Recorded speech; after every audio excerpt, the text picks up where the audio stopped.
That's what families should do. Sit and enjoy a leisurely time together. It's nice to enjoy tea here, you know? Care for a cup? Lend me your ears, everyone. Or perhaps one of you might like to start us off. How about you, friend? Me? No, I don't think I can. Then, how about you, good sir? I fear that I will cause the mood on this boat to become as somber as it is in court. Well then, I guess we're lucky we've got a local like me to organize things. Wonderful, the spotlight at last. I guess I'll be facilitating things from here. That was a little long-winded, don't you think? Oh, you might be right. Anyway, to cut to the chase, our friend here, the Traveler, has brought us together to discuss something. As for what that is, well, let's start by saying that we'll be pooling our efforts together to create a series of traps. Oh, how intriguing. Well, it's just an expression, really. One that I just learned from Chlorand, and used on the spot. So, let's invite her to explain in detail. A round of applause, please. Huh? Oh, come now. Your work doesn't involve much public speaking, right? This is a good chance to practice. You might even pick up some fancy oratory tricks to impress your boss with in the future. I see. And what does my boss say? He is glad that you consider him your boss. Do go on.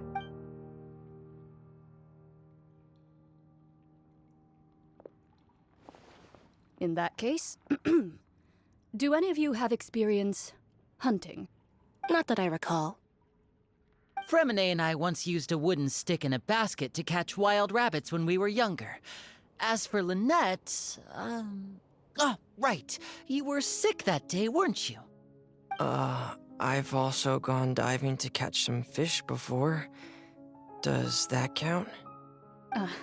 I'm afraid not. You may or may not have heard, but Fontaine once played host to a group known as the Marechaussee Hunters. Though that was their name, they did not hunt animals, but rather various monsters left behind by the ancient dynasty of King Remus. Today, Fontaine's monster population has already thinned greatly, so the hunters have blended back into society, taking up arms in other lines of work. They even left a unique methodology of hunting in their wake. A trap comprises of the following components: bait, a trigger, and a containment device. Sometimes a lethal implement will also be necessary to deal with the prey. So, if we were to build a trap together, right now, what would you choose to build it with? For me, I would prefer something basket-shaped. Pigeons and rabbits will see the bait and naturally enter the snare.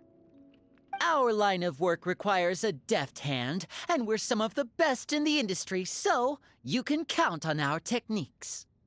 You used some of those techniques while moving the people of Poisson, didn't you? My subordinates mentioned that you even performed some magic for the bawling children. Yes, and I even managed to gather some intelligence in the meantime.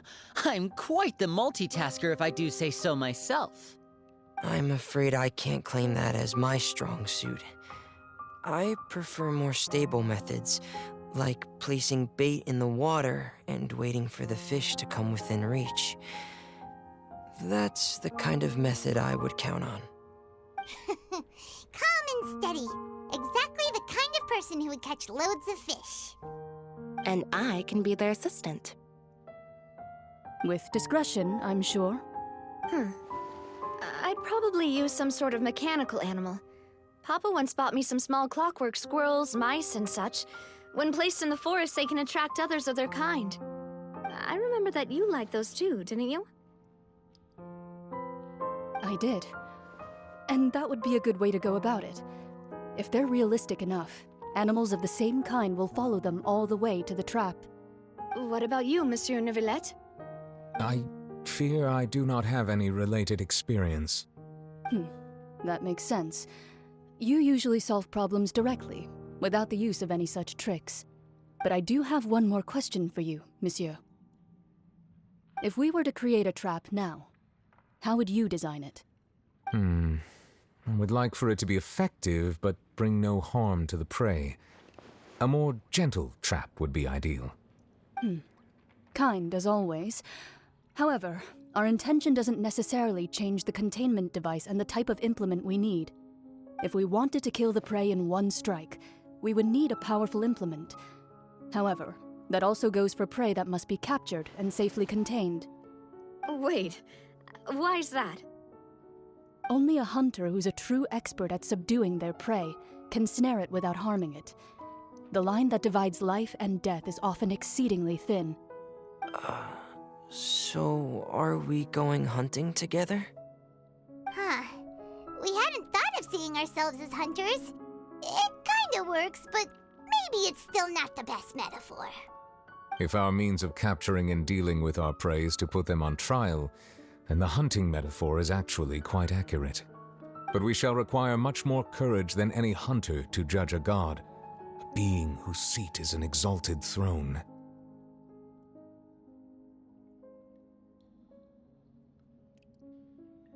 Oh, so that's what's going on. Sounds very interesting.